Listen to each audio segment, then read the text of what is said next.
Welcome to smart commerce and management hub. Smart commerce and management hub లో ఇవాళ మనం assessment centre గురించి discuss చేసుకుందాం.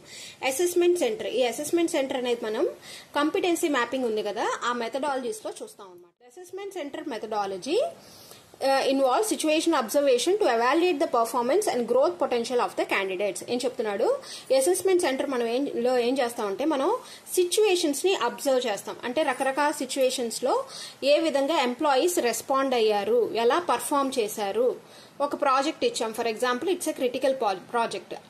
ఆ ప్రాజెక్ట్ లో వాళ్ళు క్రూషియల్ గా ఎలా పర్ఫామ్ చేశారు, ఎలాంటి డెసిషన్స్ మేకింగ్ తీసుకున్నారు, దానివల్ల మనకి ఎంత ఆర్గనైజేషన్ కు ఉపయోగపడింది. యాక్చువల్లీ ఈ అసెస్మెంట్ సెంటర్ అనేది ఎప్పుడు ఉపయోగిస్తారు అంటే మెయిన్ గా జాబ్ ప్రమోషన్స్ అప్పుడు, ఓకేనా. జాబ్ లోకి హైరింగ్ కే కాదు, జాబ్ ప్రమోషన్స్ అప్పుడు మనకు ఆ సిచ్యువేషన్స్ లో వాళ్ళు ఎలా బిహేవ్ చేశారనేది చూస్తాం అనమాట. చూసి దాన్ని బట్టి వాళ్ళకి ప్రమోషన్స్ అనేది ఇస్తాం, ఓకేనా.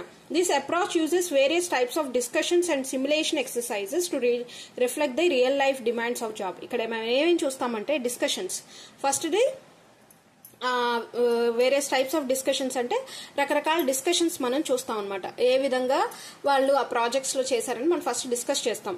అలాగే సిమ్యులేషన్ ఎక్సర్సైజెస్ అంటే ఏంటంటే హార్డ్ సిచ్యువేషన్స్, అంటే చాలా క్రిటికల్ సిచ్యువేషన్స్ లో వాళ్ళు ఎలా బిహేవ్ చేశారు, వాళ్ళు ఎలాంటి సలహాలు మనకి డెసిషన్స్ తీసుకున్నారు, ఎలాంటి మనకి ఉపయోగపడింది, దానివల్ల ఆర్గనైజేషన్ ఎలా డెవలప్ అయింది, ఇవన్నీ రియల్ లైఫ్ లో వాళ్ళు ఎలా మన జాబ్ లో పర్ఫామ్ చేశారనేది కూడా చూస్తాం అనమాట.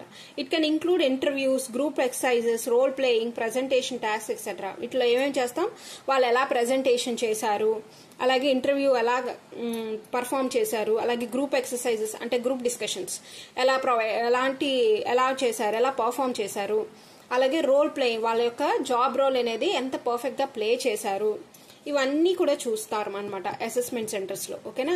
By using an assessment center, organization can make more informed hiring or promotion discussions based on observed behavior and proven competencies. ఏమని చెప్తున్నారు, దాన్ని బట్టి ఈ అసెస్మెంట్ సెంటర్ ద్వారా ఆర్గనైజేషన్ ఏం చేస్తుందంటే ప్రమోషన్స్ ఇవ్వడానికి డెసిషన్స్ అనేది తీసుకుంటుంది, అలాగే హైరింగ్ డెసిషన్స్ అనేది తీసుకుంటుంది.